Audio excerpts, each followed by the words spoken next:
దేవుని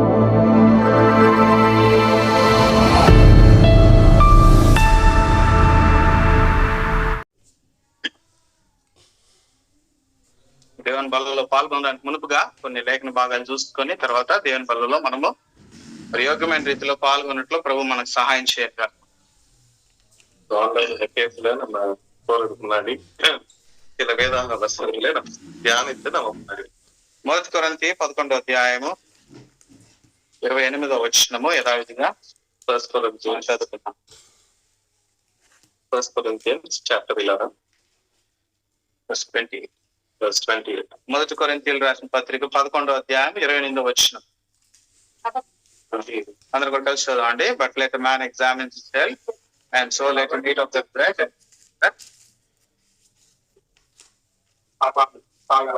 అందరూ కూడా చదవాలి. బైబిల్ ఉన్న వాళ్ళందరూ కూడా చేసిన వాళ్ళందరూ కూడా చదవాలి. 11వ అధ్యాయము 28వ వచనం. కాబట్టి ప్రతి మనిషి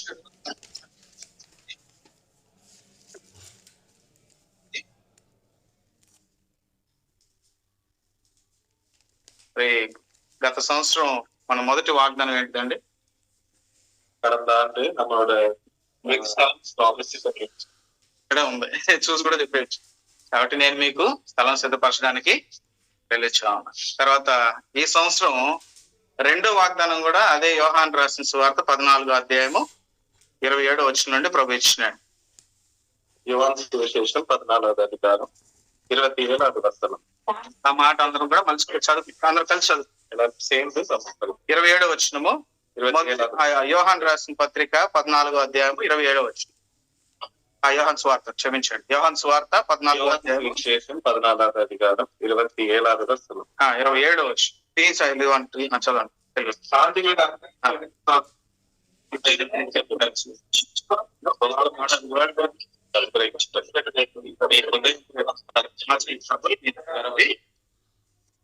అటు ప్రభు లేఖన భాగాలు తీయించి తన పరిశుద్ధ ఆత్మ సహాయం ద్వారా మనతో మాట్లాడారు. లేఖనத்தை ஆசீர்வதித்து நம்மளோட பேசுவாராங்க. దేవుని సహాయం కొరకై ప్రార్థన చేసుకున్నాం. అందరోட సహాయంగా మనం ప్రార్థన ప్రేమించిన పేపర్లో మరొకసారి మీ పాఠశాలకు ఇచ్చిన కృపను స్తుతిస్తున్నాము. ప్రభావ మీ లేఖన భాగాల నుండి యోహాను సువార్త 14వ అధ్యాయం కొన్ని మాటలు ధ్యానించిన ఏంటంటేగా మీ ఆత్మ సహాయం, ఆత్మ నడిపింపును దయచేస్తూ నిలబడుతున్న వాడిని బలహీనంగా ఎందుకు పనికిరాని వాడిని ప్రభావ మీ ఆత్మను అభిషేకించండి. మీ తర్జుమా చేస్తున్న సాగులో కూడా ప్రభావ మీరే సహాయపడి సరి అయిన పదజాలం దయచేయమని కూడా కోరుకుంటూ వస్తుంది. ప్రభా మీ మాటల ద్వారా మాతో మాట్లాడండి, మమ్మల్ని తృప్తిపరచండి. యోగ్యమైన రీతిలో మీ యొక్క బలలో మేము పాల్గొనగలిగిలో మీ కృపలు దయచేయమని కోరు. సమస్తమైన ఘనత మహిమకి ఆరోపిస్తూ ప్రతి ప్రార్థన చేసే పరిశుద్ధనామం స్తుతించి ప్రార్థిస్తున్నాం.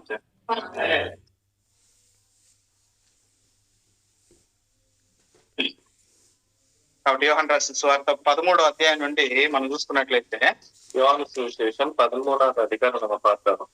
ఇక్కడ ప్రభు అప్పగించబడే రాత్రి ఆ యొక్క దృశ్యాన్ని మనం అక్కడ చూస్తూ ఉంటున్నాం. అంటే రాత్రి ఎడుతుకొల్లబడ్డారు. అక్కడ they had the lord supper. కాబట్టి ప్రభు బల్ల వాళ్ళు కలిగి ఉంటే వచ్చినారు. இந்த சப்பர் வந்து எடுக்கப்பட்டுச்சு. ఇక్కడ చూసినట్లయితే మరి 14వ అధ్యాయంలో చూస్తున్నాం. అది 14వ అధ్యాయం యోహాను సువిశేషం 14వ అధ్యాయం. కాబట్టి అక్కడ చాలా విషయాలు జరుగుతా ఉన్నాయి. అనేకమైన విషయங்கள் வந்து நடந்துకొంది. ప్రభు మరి శిష్యులతో అనేకమైన విషయాల్ని పంచుకుంటా ఉన్నాడు. సీడర్களோட అనేకమైన విషయங்களை பேசிக்கொண்டிருக்கிறார். ఆ సమయంలో మరి ప్రభు చెప్తా వచ్చినాడు, ఒకరు నన్ను అప్పగిస్తారని చెప్తా వచ్చినాడు.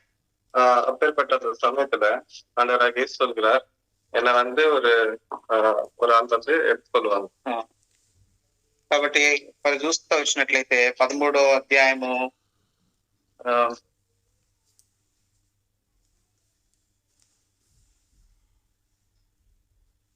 26వ వచనం. యోహాను సువిశేషం 13వ అధ్యాయం. వాడే అని చెప్పి సీమోను కుమారుడు ఇస్కరియోతు యూదా 27 సాతాను వాడిలో యేసు నేను చేయించదని త్వరగా చేయమని వాడితే చెప్పగా ఆయన ఎదురు పద్ధతితో అలా చెప్పను. అది భోజనం పుట్టిన వాడిని ఎవరికి తెలియదు. డబ్బు సంచి యూదా పండగకు తమకు కావలసిన వాటిని కొనమని అయ్యను, పేదలకు ఏమైనా ఇమ్మని అయ్యను, ఎత్తు వారు చెప్పినట్టు మొదలెడతాడు. వాడు అప్పుకొని దాని వెంటనే బయటికి వెళ్ళాడు. అప్పుడు ఆశ్చర్యపోయాడు. వాడు వెళ్ళిన తర్వాత ఇప్పుడు మనిషి కుమారుడు మహిమపరచబడి ఉన్నాడు, దేవుడు ఆయన యందు మహిమపరచబడి ఉన్నాడు, దేవుడు ఆయన యందు మహిమపరచబడి దేవుడు తన యందు ఆయన మహిమపరచు. కాబట్టి ఇక్కడ చూసినట్లయితే వస్తున్నారు. కాబట్టి ఇక్కడ చూసినట్లయితే ఒక సన్నివేశం జరుగుతా ఉంది. బల్ల చుట్టూ వాళ్ళు కూర్చొని ఉన్నారు. சினாரியோ நம்ம அப்சர்வ் பண்ணலாம். சோ ஆண்டவரோட அந்த டேபிள் சுத்தி எல்லாரும் உட்கார்ந்துருக்காங்க. కాబట్టి అక్కడ 21 వచ్చి చెప్తా ఉన్నాడు చూడండి. 21 యేసు ఈ మాటలు పలికిన తర్వాత ఆత్మలో కలవరపడి మీలో ఒకడు నన్ను అప్పగించునని మీతో నిశ్చయముగా చెప్పుచున్నానని రూఢిగా చెప్పింది. కాబట్టి బల్ల చుట్టూ అందరు కూర్చుంటున్నారు. టేబుల్ சுத்தி எல்லாரும் உட்கார்ந்துருக்காங்க. ప్రభు వారితో కొన్ని విషయాలు పంచుకుంటా ఉన్నాడు. சில விஷயங்களை அவங்களோட பகிர்ந்து கொள்கிறார். అక్కడ ప్రభు శిష్యులతో ఏం చెప్తున్నాడు అంటే మీలో ఒకరు నన్ను అప్పగిస్తారని చెప్తా ఉన్నాడు. அந்த சீடர்களை பார்த்து அன்னராக சொல்கிறார், உங்கள ஒருத்தன் என்ன வந்து ஒப்பு கொடுப்பான். కాబట్టి బల్ల దగ్గర కూర్చొని ఉన్నారు. அந்த ஆண்டவரோட டேபிள் கிட்ட இருக்காங்கல்ல. ప్రభు తన యొక్క మరి ఆ క్రమాన్ని వారికి నేర్పిస్తా ఉన్నాడు. ஆண்டவர் ஒரு ஆர்டரை அவங்களுக்கு வந்து கத்துக்கொண்டிருக்கிறார். అక్కడ కూర్చున్న వాళ్ళు చాలా మంది శిష్యులు ఆయన చుట్టూ కూర్చొని ఉన్నారు. అనేకమైన సీడர்கள் வந்து அவரோட சேர்ந்து உட்கார்ந்துருக்காங்க. దేవుని ప్రియమైన శిష్యుడు దేవుని రొమ్మున అనుకుని కూర్చున్నాడు. ஆண்டவரோட பிரியமான சீடர் ஆண்டவரோட அடுத்து உட்கார்ந்துருக்கான். కాబట్టి యూదా ఇస్కరియోతు ఉన్నాడు, ஜூடஸ் இருக்கான், ఫిలిప్ ఉన్నాడు, பிலிப் இருக்கிறார், పేతురు, వీళ్ళందరూ కూడా చుట్టూ కూర్చొని ఉన్నారు. పేతురు இந்த மாதிரி అనేకமான సీడர்கள் வந்து ஆண்டவராக இயேசு. ఆ సమయంలో ప్రభు ఏం చెప్తున్నాడంటే మీలో ఒకరు నన్ను అప్పగిస్తారని ప్రభు చెప్పినాడు. அந்த சமயத்துல ஆண்டவர் வந்து உங்கள ஒருத்தன் என்னை ஒப்பு கொடுப்பான்னு சொல்லி అప్పుడు పేతురు ఏమంటున్నాడు అండి అక్కడ 24వ వచనంలో పేతురు 24 కనుక ఎవరికి వచ్చి ఆయన చెప్పినాని చెప్పమని సీమోను పేతురుకి అతనికి సైగు చేశాను. తర్వాత 25 వచ్చి అతను యేసు రొమ్మున ఆనుకొనొచ్చు ప్రభువా వాడు ఎవడని ఆయనని అడిగాను. కాబట్టి ఇక్కడ చూసినట్లయితే ఎంతో కుతూహలం కనిపిస్తా ఉంది వీళ్ళందరిలో కూడా. 24 వస్తుంది. కాబట్టి వాళ్ళలో ఎంతో కుతూహలం కనిపిస్తా ఉంది, ఎక్సైట్మెంట్. ஒரு எக்ஸைட்மெண்ட் அவங்க மத்தியில இருக்கிறத நம்ம பார்க்கணும். కాబట్టి వాళ్ళు మరి ప్రభు ఇట్లా చెప్పగానే మరి పేతురు యోహానికి సైగ చేస్తా ఉన్నాడు. ஆண்டவர் இப்படி சொல்றப்ப பேதுரு வந்து யோவானை பார்த்து ஒரு ஆக்ஷன் கொடுக்குறாரு. అప్పుడు యోహాన్ అడుగుతా ఉన్నాడు ప్రభా ఎవరది? அப்ப வந்து யோவான் வந்து கேக்குறாரு ఇది யாரு. కాబట్టి బల్ల దగ్గరికి వచ్చినప్పుడు సో நம்ம ஆண்டவரோட டேபிள் கிட்ட வரப்ப ఈ వారంలో నేను ఒక బ్రదర్నో లేదంటే ఒక సిస్టర్నో నేను చూడకూడని చోట చూశాను అని చెప్పాను అనుకోండి. ஒருவேளை நம்ம வந்து இப்படி சொன்னா ஒரு பிரதரையோ இல்ல ஒரு சிஸ்டரையோ பார்க்க கூடாத ஒரு இடத்துல நம்ம பார்த்தோம்னு சொன்னா తక్షణం ఏమంటారు మీరు అందరిలో కూడా ఆలోచన స్టార్ట్ అవుతుంది. ஒருவேளை நான் அப்படி சொன்னா அவங்க எல்லார்கிட்டையும் ஒரு எக்ஸைட்மெண்ட் நம்ம காணும். ఎవరు ఎవరు ఎవరు யாரு? కానీ ప్రభు దేవుని మాట ఏం చెప్తుందంటే మన ఆండవరుడి వార్త என்ன சொல்லுது? మనం బల్ల చెంతకు వచ్చినప్పుడు మిమ్మల్ని మీరు పరీక్షించుకున్నానని చెప్తాం. ఆండవరుడి టేబుల్ కిట్ట நம்ம வரப்ப நம்மள நம்ம தான் எக்ஸாமின். చాలా సార్లు మనం వేరే వాళ్ళ విషయాల గురించి ఎంతో కుతూహలం కలిగి ఉంటాం. அடுத்தவர்களை பத்தி நம்ம எவ்வளவோ யோசிச்சுட்டு இருப்போம். వేరే వాళ్ళ గురించి కొన్ని విషయాలు మనకు తెలిసినప్పుడు వారు ఎంత కష్టంగా ఉండి వెళ్తున్నప్పటికీ కూడా అవన్నీ పక్కన పెట్టేసి మనం ఎంతో సంతోషపడేవారుగా ఉంటా ఉన్నాం. ஒருவேளை யாராச்சும் கஷ்டத்துக்குள்ள போனா அவங்கள பார்த்து நம்ம சந்தோஷப்படுறவங்களா இருப்போம். కాబట్టి దేవుని బల్ల చుట్టూ కూర్చున్న వారిలో చాలా మంది ఉన్నారు. సో ஆண்டவருக்கு இயேசுவோட டேபிள்ல అనేకமான சீடர்கள் வந்து உட்கார்ந்து అందరిలో ఏదో ఒక బలహీనత ఉంటానే ఉంది. எல்லார்கிட்டயும் ஒரு பலவீனம் இருக்கிறது. కాబట్టి అక్కడ దేవుని అనుమానించిన తోమా ఉన్నాడు. ஆண்டவராக இயேசுவை சந்தேகித்த தோமா இருக்கிறார். దేవుని బొంకిన పేతురు ఉన్నాడు. ஆண்டவரே தெரியாதுன்னு சொன்ன பேதுரு இருக்கிறாரு. మరి ప్రభువుని అప్పగించిన యూదా ఇస్కరియోతు ఉన్నాడు. ஆண்டவர் ஒப்பு கொடுத்த ஜூடஸ் இருக்கிறாரு. కాబట్టి ప్రతి ఒక్కరిలో కూడా ఏదో ఒక బలహీనత ఉంటానే ఉంది. இப்படி எல்லாரும் மத்தியில ஒரு பலவீனம் என்று இருக்கிறது. కానీ ప్రభు చెప్పగానే వాళ్ళు పరీక్షించుకోవడం మానేసి వాళ్ళు ఏం చేస్తూ వచ్చినారంటే అది ఎవరు అనే ఒక ఆలోచన వాళ్ళు వచ్చింది. ஆண்டவர் அப்படி சொன்னப்ப அவங்க வந்து பரிசுத்து கொடுத்தாய் ఎగ్జామిన్ பண்ணல. మార్కు அடுத்தவர்களை பார்த்து మార్కు సువార్తలు చూడండి. మార్కు సువిశేషం మార్కు సువిశేషం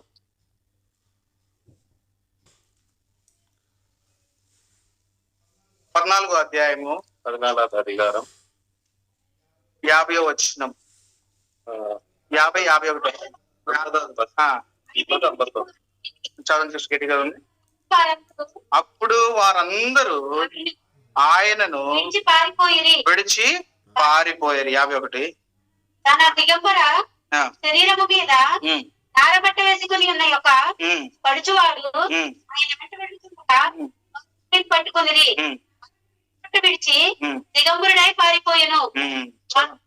చూడండి ఇక్కడ ఏమని చెప్పబడుతుంది, వారందరూ ఆయనని విడిచి పారిపోయిన. ಎಲ್ಲ ಸೀಟರ್ಗಳು ಆಟೋರಾಗ ಏಸು ಬಿಟ್ಟು ಓಡಿపోయిటారు.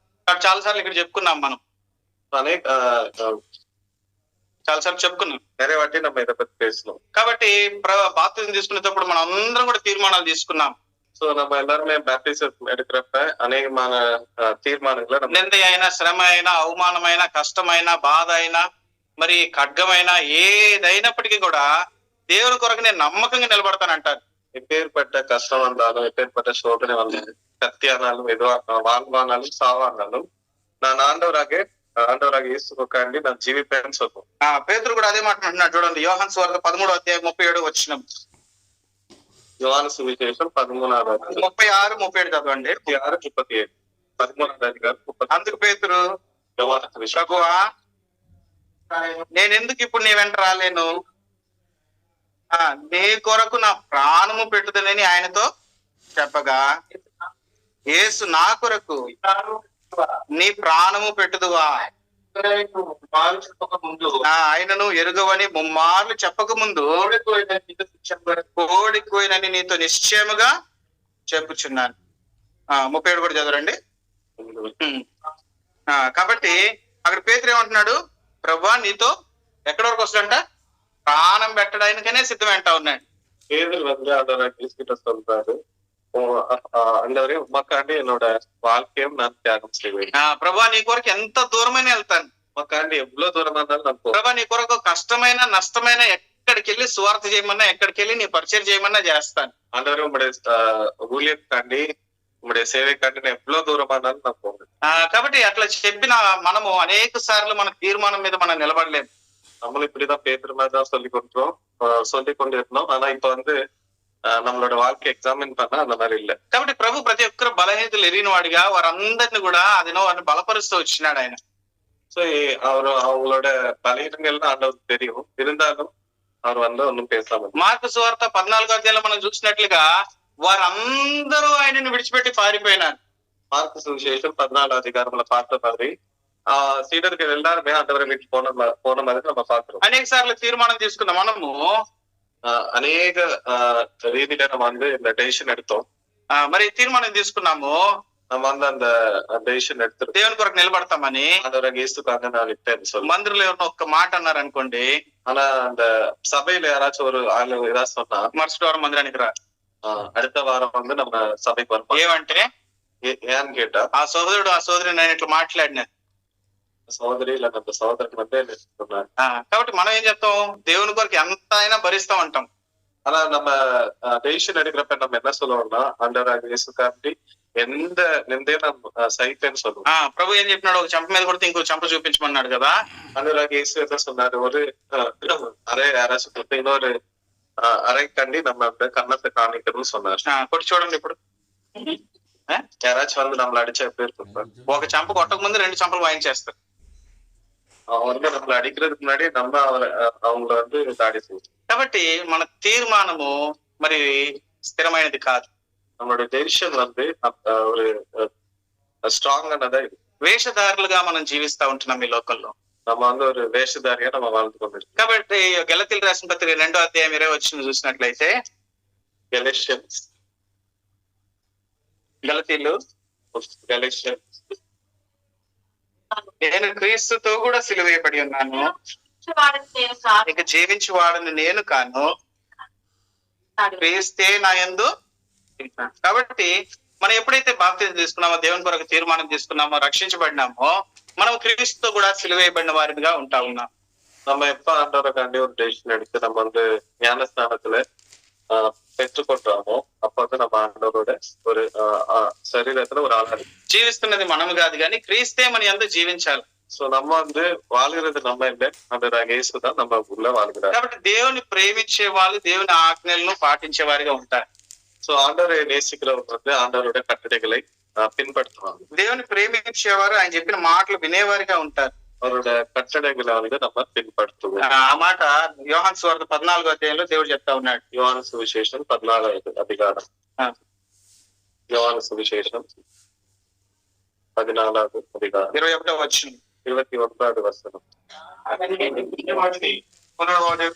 కొనవాడే నన్ను ప్రేమించి ఎవరు ప్రేమిస్తారంట? నా ఆజ్ఞలు అంగీకరించిన వాడు, నా ఆజ్ఞలు గైకొని వాడే నన్ను ప్రేమించేవాడు. తర్వాత ముందుకి, ప్రేమించేవాడు నా తండ్రి వలన ప్రేమించబడు. నన్ను ప్రేమించేవాడు నా తండ్రి వలన ప్రేమించబడును. నేను వాడిని ప్రేమించి వాణ్ణి ప్రేమించి వానికి నన్ను కనబరుచుకుందనని చెప్తును. నేను వానికి కనపరుచుకుందనని చెప్పిన. కాబట్టి ఇక్కడ చూసినట్లయితే దేవుని ప్రేమించేవారు ఏం చేస్తారంటే దేవుని ఆజ్ఞలను మరి గైకునే వారిగా ఉంటారు. இந்த வசனம் என்ன சொல்லுது? நான் ஆண்டவரை நேசிக்கிறவங்க வந்து ஆண்டவருடைய கட்டளைகளை பின்பற்றணும். గత వారం సోదరుడు కూడా మరి వాక్యాన్ని పంచుకుంటూ వచ్చినారు. கடந்த వారం வந்து సోదరులను ఆండవరుடைய వార్తயை பேசுகிறாరు. కాబట్టి ఏం చెప్పినాడు దేవుడు? ప్రధానమైన ఆజ్ఞలు ఏం చెప్పినాడండి? దేవుడిని యెహోవాను పూర్ణ హృదయంతోను, పూర్ణ మనసుతోను, పూర్ణ బలము, పూర్ణ ఆత్మతో ఆయన్ని ప్రేమించి సేవించాలని చెప్తూ వచ్చినాడు. அது ஆண்டவருடைய முக்கியமான கட்டளை என்னன்னு சொன்னா, ஆண்டவரை பூர்ண హృదయத்தோட ஆவியோட நம்ம வந்து ஆண்டவரை நேசிக்கணும். నిన్ను వల్లే నీ పొరుగు వారిని ప్రేమించాలి. உன்னை போல அடுத்தவங்களையும் அன்புக்கூடாது. కాబట్టి ఎప్పుడు మనం ప్రేమించగలుగుతామంటే ఎప్పుడైతే దేవుడిని ప్రేమించగలుగుతామో. நம்ம வந்து அடுத்தவங்களை எப்ப நம்ம நேசிப்போம்னு சொன்னா, ஆண்டவரை நம்ம ருச்சித்து அறிந்து ஆண்டவரை நேசிப்பது மூலமாக ఆయన ప్రేమను ఎరిగిన వారు దేవుని ప్రేమను చూపించగలుగుతారు. ஆண்டவரோட அன்பை அறிந்தவங்க, புரிந்து கொண்டவங்க அடுத்தவங்களையும் அன்பு கூடுவாங்க. ఒకరి రీతిగా మదర్ తెరేసాని ఇట్లా అడిగినారంట. ஒரு மனுஷன் வந்து மதர் தெரேசா கிட்ட இப்படி ஒரு క్వశ్చన్ கேட்டார். ఏమమ్మా నువ్వు మంచిగా చదువుకున్నావు కదా, ఏనేంటమ్మా నీ நல்லா படித்திருக்கல, ఆ కుష్ఠరోగి దగ్గరికి పోతే ఆ రోగం మనకు అంటుకుంటది అనేది ఈజీగా స్ప్రెడ్ అవుతుందని నీకు తెలీదా? நீ அந்த லெப்ரசி பேஷண்ட் கிட்ட போனா உனக்கு அந்த நோய் வந்து ஸ்ப்ரெட் ஆகும் நமக்கு தெரியாதா?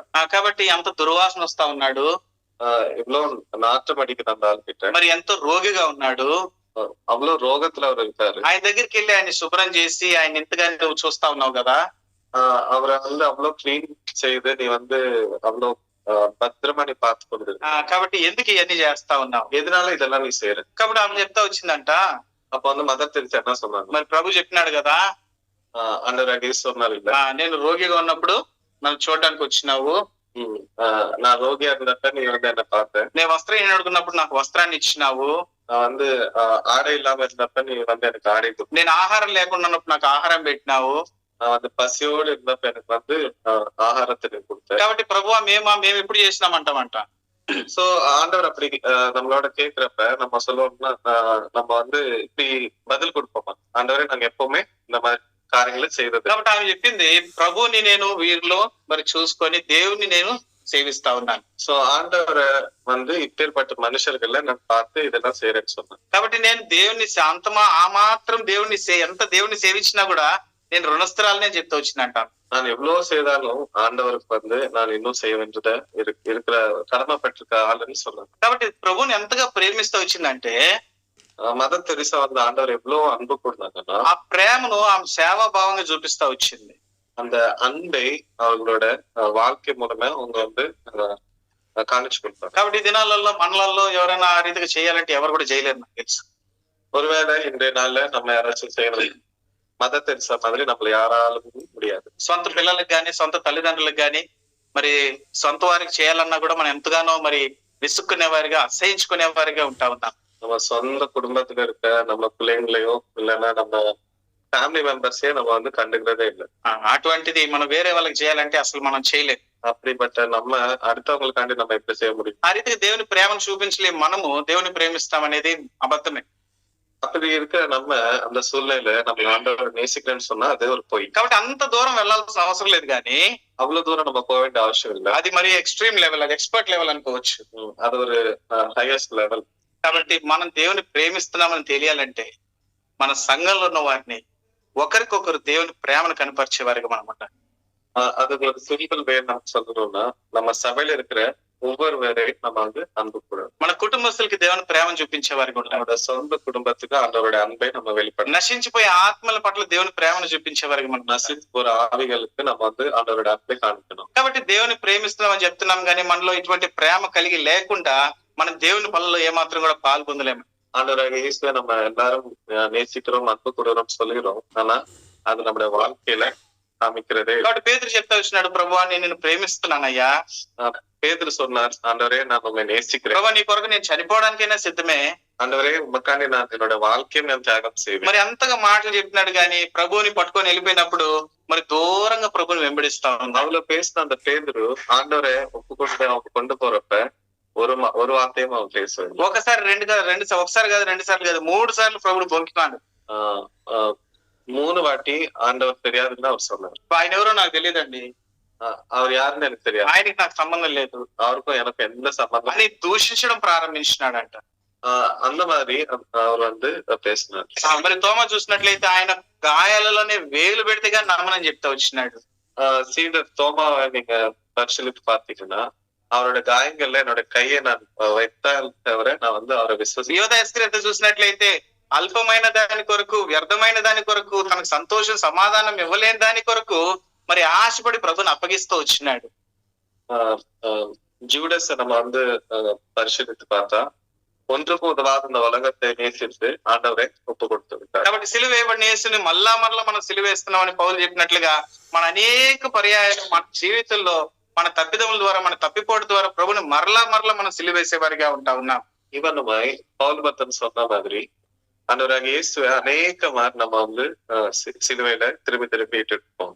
కాబట్టి మన జీవితాలు మనం పరీక్షించుకోవాలి. நம்மளோட வாழ்க்கையை நம்ம வந்து பரிశీలించుకోవాలి. ఈ సంవత్సరం ప్రభు మనకి ఇచ్చిన వాగ్దానము యోహాను సువార్త 14:27 இந்த வருஷம் நமக்கு ஆண்டவர் శాంతి మీకు అనుగ్రహించి వెళ్ళుచున్నాను, నా శాంతినే మీకు అనుగ్రహించుచున్నాను, లోకం ఇచ్చినట్లుగా నేను మీకు అనుగ్రహించుట లేదు. కాబట్టి ఏ ప్రభు ఏం చేస్తున్నాడంట, ఆయన శాంతిని మనకు అనుగ్రహించి వెళ్తా ఉన్నాడు. యోహాను సువిశేషం 14:27 నా శాంతిని నేను మీకు అనుగ్రహిస్తున్నానని చెప్తా ఉన్నాడు. என்னோட சமாதானத்தை உமக்கு நான் கொடுக்கிறேன்னு ஆண்டவர். ఎటువంటి శాంతిని మనకి ఇవ్వట్లేదంట, లోకం ఇటువంటి శాంతిని మనకు ఆయన అనుగ్రహించట్లేదు. ఉలగం கொடுக்கிற மாதிரி సమాధానத்தை ఆండవర్ நமக்கு கொடுக்கிறது. అంతకు ముందు చూసినట్లయితే 14వ అధ్యాయం 1వ వచనంలో ఏం చెప్తున్నాడంటే, మీ హృదయములను కలవరపడనీయకుడి, దేవుని యందు విశ్వాసము ఉంచుచున్నారు, ఆ యందును విశ్వాసం. కాబట్టి మీ హృదయాలను ఏమాత్రం కూడా కలవరపడనీయకండి. అదే 14వ అధికారం 1వ వచనం ఎలా చదువుతున్నా, நம்முடைய హృదయத்தை డిస్టర్బ్ பண்ண దేవుని యందు విశ్వాసం ఉంచండి. ఆండవరాக இயேசுவின் మీద நம்ம విశ్వాసం. మన హృదయంలో కలవరం ఉందనుకోండి, ఫర్ ఎగ్జాంపుల్ நம்ம ஏதாச்சும் பத்தி நம்ம யோசிக்கிறோம், మనం ఏదో ఒక ఆలోచనలో పడినాము, ஏதாச்சும் பத்தி நம்ம யோசிச்சிருக்கோம், మరి ఎన్నో విషయాలు మనలో ఉంటా ఉన్నాయి, అనేకమైన ఆలోచనలు நமக்கு இருக்கிறது. ఇవన్నీ మనలో ఏం చేస్తాయంట, కలవరాన్ని తీసుకొచ్చేవిగా ఉంటా ఉన్నాయి. இதெல்லாம் சேர்ந்து நமக்கு ஒரு கன்ஃபியூஷனை கொடுக்கும். ఎప్పుడైతే కలవరం మనలో ఉంటుందో அந்த மாதிரி நம்மள யோசனை வந்து கூடுறப்ப మనలో సమాధానం ఉంటుందా, நமக்கு சமாதானம், మన సమాధానాన్ని కోల్పోయే వారిగా ఉంటాం. సో అవన్నమా நம்மளோட సమాధానத்தை நம்ம வந்து విట్టు கொடுப்போம். కాబట్టి ప్రభు మీద ఎప్పుడైతే సంపూర్ణంగా ఆధారపడతామో, సో ఆండవర్ మేల நம்ம எப்ப విశ్వసిப்போம், ఎప్పుడైతే ప్రభు యందు విశ్వాసం ఉంచుతామో, அவர் மேல எப்ப நம்ம நம்பி அவர் மேல விசுவாசம் வைப்போம், అప్పుడు మనలో ఎంతో గొప్ప సమాధానం ఉండేదిగా ఉంటా ఉంది. அவருடைய నిత్యமான அந்த సమాధానం நம்மளோட. అదే 27వ వచనంలో ప్రభు చెప్తారు, నా సమాధానాన్ని నేను మీకు ఇస్తా ఉన్నాను, అதான் శాంతిని మీకు ఇస్తా ఉన్నాను. అதான் ఆండవర్ 27వ వచనத்துல మరి 2 విషయాలు చెప్తా ఉన్నాడు, లోకం ఇచ్చేవంటి శాంతిని కాదు. 2 விஷயங்களை ஆண்டவர் சொல்லுகிறார். முதலாவது விஷயம், இந்த உலகம் கொடுக்கிற மாதிரி సమాధానத்தை கொடுக்கிறது இல்லை. అంటే 2 విధాలైన శాంతులు ఈ లోకంలో ఉన్నాయి, 2 విధమైన సమాధానం ఇరుకు. కాబట్టి లోకం ఇచ్చేటువంటి శాంతి ఎట్లుంటుందో, ప్రభు ఇచ్చేటువంటి శాంతి ఎట్లుందో కొన్ని విషయాలు చూసుకొని మనం బలలో పాలు. இந்த உலகம் கொடுக்கிற சமாதானம் எப்பேற்பட்டது, ஆண்டவராக இயேசு கொடுக்கிற சமாதானம் எப்பேற்பட்டது என்று நம்ம పరిశీలిస్తున్నాం. కాబట్టి లోకం ఇచ్చేటువంటి శాంతి మనం ఎట్లుంటదంటే పరిస్థితులు బట్టి మారిపోయేదిగా ఉంటాం. இந்த உலகம் கொடுக்கிற அந்த సమాధానం நம்மளோட సిచ్యువేషన్ வச்சு அது చేంజ్ ஆயிக்கும். కాబట్టి మీకా గ్రంథము 3వ అధ్యాయం 5వ వచనం, 3వ అధికారం 5వ వచనం. నోటి ఆహారం పెట్టని నాకు మీద యుద్ధము ప్రకటించు వారిపై నా గనులను కూర్చి ఏమంట ఏం చేస్తేనంట ఆహారము సమాధానం ప్రకటించువారు ఆహారము నములుచు సమాధానమని ప్రకటించువారు ఒకడు తన నోట ఆహారము పెట్టని ఎడల ఒకడు తన నోట ఆహారము పెట్టని ఎడల అతని మీద యుద్ధము ప్రకటించువారు అతని మీద యుద్ధము ప్రకటించువారు. అంటే ఏమైపోతుంది ఇప్పుడు మరి నోట ఆహారం నములుతూ ఉన్నప్పుడు అన్ని సమృద్ధిగా ఉన్నప్పుడు అన్ని చక్కగా ఉన్నప్పుడు సమాధానం అని ప్రకటించే వారిగా ఉన్నాము. நம்மளோட வாழ்க்கை எப்படி இருக்குன்னா நம்ம ஃபுல்லா பிளஸ் ஆகி வாயில நல்ல சாப்பாடு சாப்பிட்டுட்டு இருக்கிற அந்த சமயத்துல நம்ம எல்லாருமே சமாதானத்தை பத்தி பேசுவோம். అన్ని మంచిగున్నాయి అనుకోండి, நம்மளோட வாழ்க்கையில எல்லாமே நல்லா இருந்துச்சுன்னா ఎంతో శాంతి, ఎంతో సమాధానం, ఎంతో నెమ్మది, ఎவ்வளவு సంతోషం, ఎவ்வளவு సమాధానంతో మనం இருப்போం. కాబట్టి లేదంటే అక్కడ చూడండి ఏం చెప్తున్నారు, యుద్ధము ప్రకటించే వారిగా ఇలాద పక్షத்தில் చదవనమ్మా 5వ వచనం. యుద్ధం ప్రకటించే వారిపై నా జనులను కూర్చి ఎక్కువగా సెలవిచ్చేది ఏమనగా మీకు దర్శనం కలగకుండా రాత్రి కమ్మును. కాబట్టి ఏం చేస్తామంట, మన సమృద్ధి ఉన్నప్పుడు మనకు శాంతి ఉంది, మరి సమస్తం మరి ఏం లేనప్పుడు మన శాంతిని కోల్పోయే వారిగా ఉంటా ఉన్నాం. நம்ம கிட்ட எல்லாமே இருந்துச்சுன்னா நம்ம சமாதானத்தோடு இருப்போம், ஒன்றும் இல்லைன்னா அந்த సమాధానం நம்ம கிட்ட. ఈ లోకంలో మరి ఆ పీస్, సమాధానం కావాలంటే, శాంతి కావాలంటే ఏం చేస్తారు, ఎన్నో రకమైన పనులు చేస్తా ఉంటారు. இந்த உலகத்துல சமாதானம் தாண்டி அநேகமான விஷயங்களை செய்து கொண்டு వారికి నెమ్మదైన మనసు కావాలి, அவர்களுக்கு வந்து సమాధానமான ஒரு హృదయం. కాబట్టి ఏం చేస్తారు, ఈ దినం జనరల్ కామన్ జరిగే విషయాలు ఏంటి అండి, அதுக்காண்டி அவங்க என்ன செய்வாங்க, కామన్ జరిగేది ఏంటిది, యోగా చేస్తారు, వ్యాయామం కదా. కాబట్టి அவங்க வந்து என்ன செய்வாங்கன்னா யோகா செய்வாங்க. బ్రీద్ ఇన్ బ్రీద్ అవుట్ కదా, కొన్నిసార్లు బ్రీద్ ఇన్ మళ్ళీ బ్రీద్ అవుట్ ఉండదు, కాబట్టి ఆ రీతిగా ఉంటారు.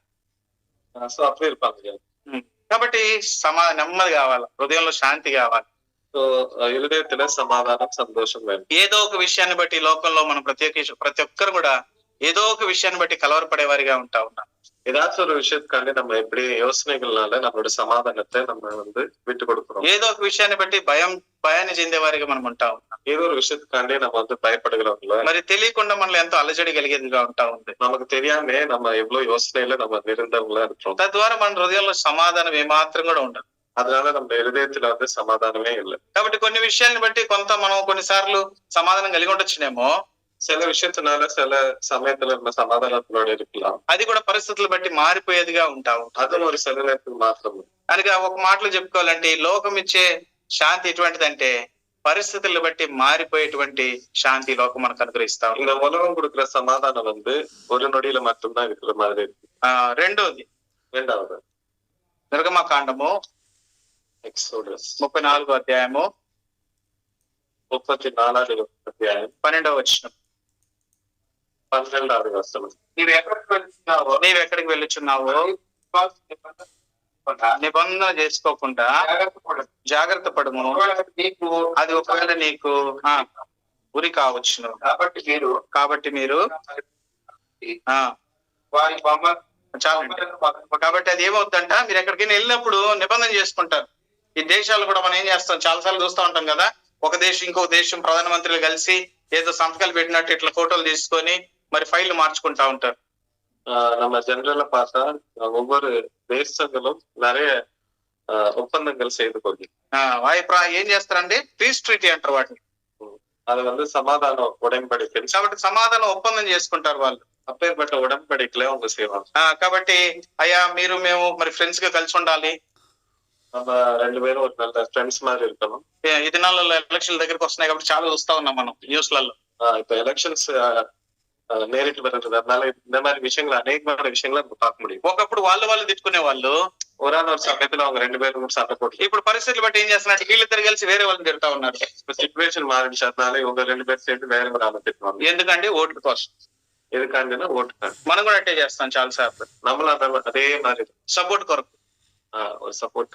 ఇప్పుడు ఈ బ్రదర్ కి ఆ బ్రదర్ పడట్లేదు అనుకోండి, ఫర్ ఎగ్జాంపుల్ ஒரு బ్రదర్ இன்னொரு బ్రదర్ ஆக மாட்டேங்குது, ఆ బ్రదర్ పడిన వాళ్ళని ఇంకొకరిని చూసుకొని మనం తోడు చేసుకుంటాం. இன்னொரு బ్రదర్ நம்ம வந்து சேர்த்துக்கணும். బ్రదర్ మన ఇద్దరం కలిసి ఉందాం, நம்ம 2 பேரும் சேர்ந்து ఆ ప్రేమ ఆప్యాయత ఎక్కడ దొరకదు మనకు మళ్ళా. அப்பேற்பட்ட ஒரு அன்பு எங்கேயும் கிடைக்காது. భలే చెప్పుకుంటారు మళ్ళా. அதை பத்தி நம்ம பெருமையா பேசுவோம். కాబట్టి వేరే వాళ్ళ మీదకి వెళ్ళాలంటే సమాధానం చేసుకుంటా ఉంటాం, ఒప్పందాలు చేసుకుంటా ఉంటాం. அடுத்தவங்களை எதிர்த்ததுக்காக நம்ம సమాధానத்தோடு பேசுவோம். కానీ అది ఎట్లా ఉంటది అంటే, మనకి ఎట్లా ఉంది చూడండి, దేవుని మాట ఏం చెప్తుంది 34వ అధ్యాయం 12వ వచనం. అది మనకి ఎట్లా ఉంటదంట,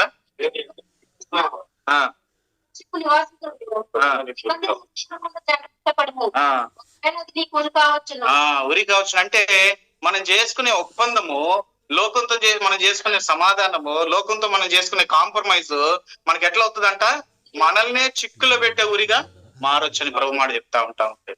సో அந்த அப்பேற்பட்ட விஷயங்கள் நமக்கே ஒரு உரி மாதிரி ஆயிடும்.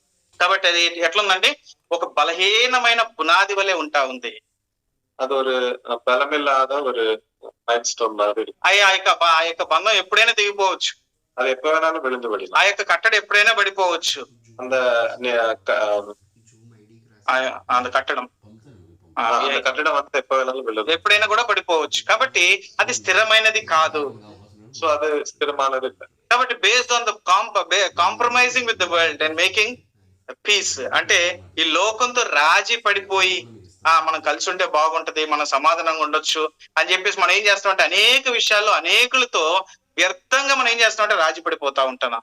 సో நம்மளோட சொந்த இதுக்காண்டி அநேகரோட நம்ம సమాధానపడుతుంది. ఎందుకంటే ఒకటే కాలనీలో ఉంటున్నాం కదా, ஏன்னா நம்ம ஒரே காலனில நம்ம வாழ்றோம். మళ్ళా మొక్కలు చూసుకోవాలి, திரும்பி డైలీ நம்ம அவங்களோட ఫేస్ பார்க்கணும். ఇష్టం లేకపోయినా కూడా నమస్తే అండి అని చెప్పుకుని తిరుగుతూ ఉంటాం. நமக்கு உள்ள இஷ்டம் இல்லாதாலும் நம்ம விஷ் பண்ணிட்டு இருக்கோம். కాబట్టి ఆ రీతిగా మనం లోకంతో రాజీ పడిపోయి మనము మరి సమాధానం చేసుకునే వారిగా ఉంటా ఉన్నాం. இந்த மாதிரி உலகத்துல అనేకமான விஷயங்களுக்காண்டி நம்ம காம்ப்ரமைஸ் ஆகும். కాబట్టి లోకంతో రాజీ పడిపోయే సమాధానం ఎట్లా మారుతుందంట, లోకంతో మనం రాజీ పడితే అది మనల్ని చిక్కులు పెట్టే ఉరిగా మారేదిగా ఉంటా ఉంది. உலகத்துல காம்ப்ரமைஸ் ஆகிறதுனால அது நமக்கு ஒரு உரி மாதிரி மாறிపోతుంది. కాబట్టి లోకం ఇచ్చే శాంతి ఎటువంటిది అంటే, పరిస్థితులు బట్టి మారిపోయేటువంటి శాంతిగా ఉంటా ఉంది. ఉలగం கொடுக்கிற அந்த సమాధానం తాత్కాలికమా ఉంటుంది. కాబట్టి కొన్ని వస్తువుల ద్వారా, కొన్ని పరిస్థితుల ద్వారా, కొన్నిటి ద్వారా మనకు కలిగే సమాధానము, కొన్ని ద్వారా మనకు కలిగే శాంతి మరి కొన్ని దినాలకి అది మరి మారిపోయేదిగా ఉంటా ఉంది. சில விஷயங்களுக்காண்டி இல்ல சில மனுஷர்கள் மூலமா கிடைக்கிறது எல்லாமே అది కొంచెం కాలం వరకు மட்டும்தான். కాబట్టి ఇక లోకంతో కాంప్రమైజ్ అయిపోయే వీక్ ఫౌండేషన్ కలిగిన ఈ యొక్క సమాధానము అది స్థిరమైనది కాదు, అది మనల్ని చిక్కుల్లో పెట్టేటువంటిది అని దేవుని మాట సెలవిస్తాం. இந்த உலகத்துல நம்ம இப்பேற்பட்ட సమాధానத்துக்காண்டி நம்ம కాంప్రమైజ్ ஆகணும்னா அது ஒரு ஸ்ட்ராங் இல்லாத ஒரு கட்டடம் மாதிரி. యెరెమీయా గ్రంథం 6వ అధ్యాయం 14వ వచనం చూడండి.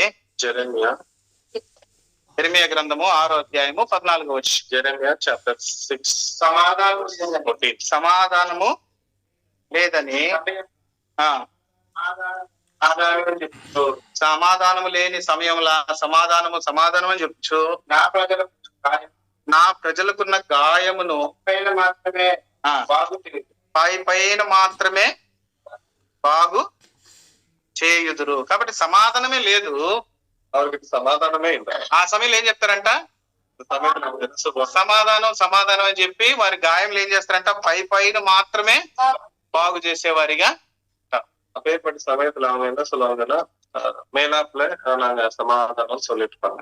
ఈ లోకంలో చాలా వరకు అది ఇప్పుడు కామన్ గా మనం చూడవచ్చు. இந்த உலகத்துல இன்றைய தினம் நம்ம ரொம்ப காமனா பார்க்கலாம். ఏమన్నా అంటే వాళ్ళు బాధపడతారేమో, ஏதாச்சும் சொன்னா அவங்க கரெக்ட் ஆவாங்க. ఏమన్నా అంటే వాళ్ళు మళ్ళా వాళ్ళు మనసు కష్టం చేసుకొని మళ్ళీ రాకుండా ఆగిపోతారు. ஏதாச்சும் சொன்னா அவங்க ఫీల్ అయితే நம்ம కూడా பேச மாட்டாங்க అని చెప్పి మనం ఏం చేస్తామంటే పైన వాళ్ళు చేసే పనులన్నీ కూడా సమర్థిస్తానే ఉంటాము. సో அப்படி நம்ம நினைச்சிட்டு மேலாப்ல நம்ம எல்லாமே அக்ரி பண்ணிட்டு இருக்கோம். కాబట్టి తప్పుని ఖండిస్తే మళ్ళీ వాళ్ళు ఏమైనా అనుకుంటారేమో భయం మనకి. తప్పుని சொன்னா அவங்க ஏதாச்சும் நினைப்பாங்கன்னு சொல்லி நம்ம நினைப்போம். కాబట్టి ఎంత దౌర్భాగ్యమైన వ్యర్థమైన లోకానుసారమైన జీవితాన్ని జీవిస్తున్నారని తెలిసినప్పటికీ కూడా మనం ఏమాత్రం కూడా వారిని గద్దించము. அவங்க அப்பேற்பட்ட வாழ்க்கை வாழ்றாங்கன்னு தெரிஞ்சும் நம்ம ஒரு வார்த்தையும் பேச மாட்டோம். వాళ్ళ జీవితంలో సమాధానం లేదని మనకు తెలుసు, அவங்க வாழ்க்கையில உண்மையான ஒரு சமாதானம் இல்ல, நம்ம అయినా కూడా సమాధానం అని చెప్తాము.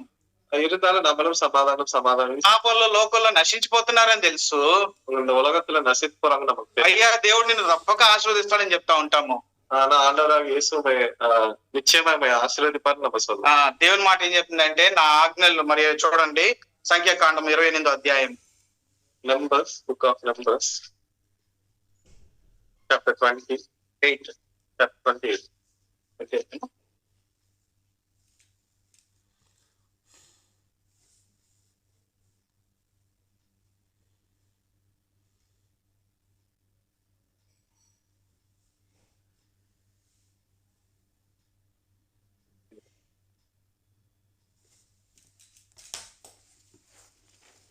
This is all my comprehension. Numbers chapter 28.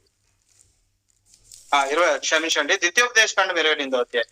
Sorry, Deuteronomy chapter 28. మొదటి 3 వచ్చినారు.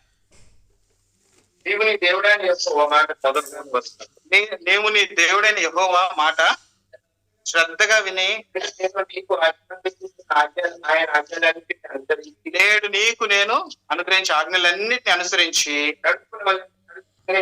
నడుచుకొనిన ఎడల నీ దేవుడైన యెహోవా భూమి మీద ఉన్న సమస్త జనముల కంటే నిన్ను హెచ్చించును. నీవు నీ దేవుడైన యెహోవా మాట నీవు నీ దేవుడైన యెహోవా మాట వినిన ఎడల ఈ దీవెనలన్నీ నీ మీదకి వచ్చి నీకు ప్రాప్తించును. కాబట్టి ఆ ముందుకు వెళ్ళిన తర్వాత లాస్ట్ లో చూసినట్లయితే ఒకవేళ చూడండి 15వ వచనం. ఆజ్ఞలను అనుసరించి నడుచుకున్నానండి. ఈ దేవుడైన యెహోవా సంతోషించిన మాట ఈ శాపమున వినని ఎడల ఈ శాపమును అంటే ఏంటిదంట, దేవుని మాట వింటే మనకేం కలుగుతుందండి? ఏవైనా ఆశీర్వాదం కలిగేదిగా ఉంటా ఉంది. ஒரு ஆண்டவரோட கட்டளைகளை நம்ம விசாரித்தா நமக்கு வந்து ஆசீர்வாதம் பெற்றுக்கொள்ளும். దేవుని మాట వినకుండా దేవుని మాటని అతిక్రమించి మన పాపంలో జీవిస్తూ మన ఇష్టానుసారమైన జీవితాన్ని జీవించినట్లయితే మన సమస్తం కూడా మన జీవితంలో కోల్పోయే వారిగా ఉంటా ఉన్నాము. మనం సంపాదించుకుని ఏదైనా కూడా మనకు సమాధానం ఇవ్వదని ప్రభు మాట సెలవిస్తా ఉంటా ఉంది. வசனம் சொல்லுது, ஆண்டவருடைய வார்த்தையை இல்லைன்னா நம்ம அவருடைய கட்டளையை வந்து நம்ம மீறி நம்ம அதை పిన్బడతలని சொன்னா நம்மளோட வாழ்க்கை வந்து వీణాయిపోయి వెళ్తుంది. కాబట్టి మన ఉపమాన రీతిలో కూడా ప్రభు చెప్తా ఉన్న మాట మనం చూస్తా ఉంటున్నాం. అనేక మన పారబుల్స్ కూడా అందులో పేర్కొంటాం. తప్పిపోయిన కుమారుడు దేవుని ఇంటి నుండి ఆయన దగ్గర ఉన్నప్పుడు ఆయన మాట వినప్పుడు ఎంతో సమృద్ధితో ఎంతో ఆశీర్వదించబడుతూ వచ్చినాడు. తప్పిపోయిన కుమారుడు వాక్య పత్రం நமக்கு தெரியும்.